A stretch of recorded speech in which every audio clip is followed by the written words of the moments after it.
Welcome back to Trinketing Treasures. Your resident Gen X Dink here with something a little bit different for you today. As much as I enjoy opening blind boxes and gacha, I also like to create. I'm quite a creative person, and I have a wild imagination and free will, so I can create the most cursed creations. So I figured I'd start sharing some of the stuff that I make with you guys. And honestly, all this stuff is something that's really easy for anyone to make. So for this one, I'm going to show you how to make one of my favorite creations I just did. This is a Papa V that I turned a calico critter into.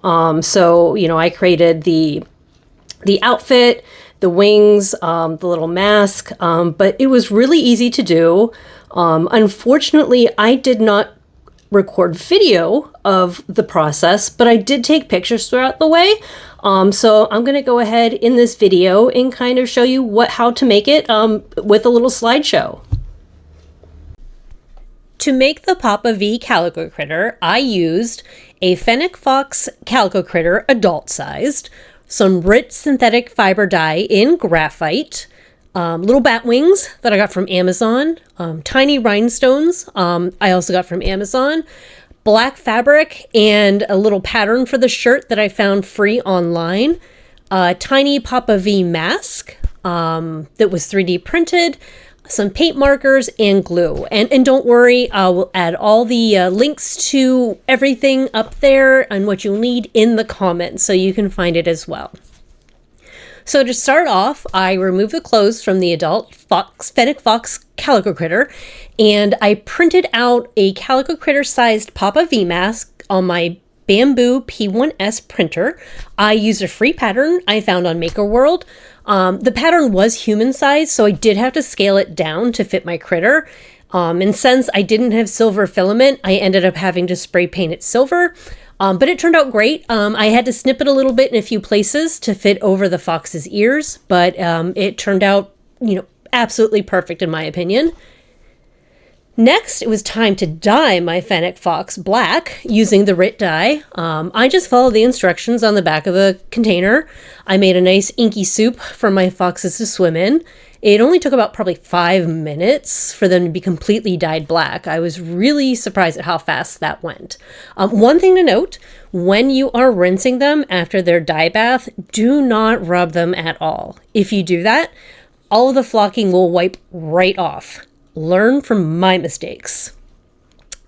Then, while they were drying, I tackled the clothing. I found a free pattern online, traced it out on some parchment paper, then cut it out using just a scrap of black cotton fabric I had laying around. And then I busted out my sewing machine and sewed it up. And I was actually kind of surprised at how easy it was to whip up something that small on my sewing machine. You could probably hand sew it if you wanted to, but if you have a machine, it works just fine.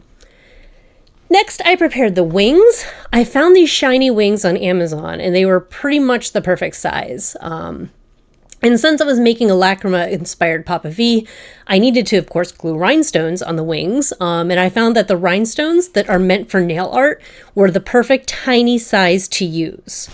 So I glued those on the wings, and then once the wings were done, I moved on to putting the rhinestones on the shirt.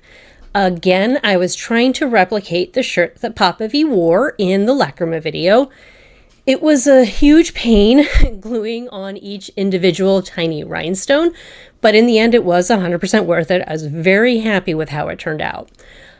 For the final details, I used paint pens just to add on Papa's silver face paint and also to accent the different colored eye.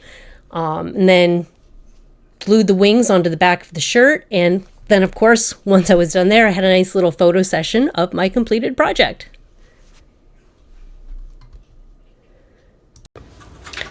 I hope you enjoyed my little slideshow tutorial of how I made my little Papa V Calico Critter here.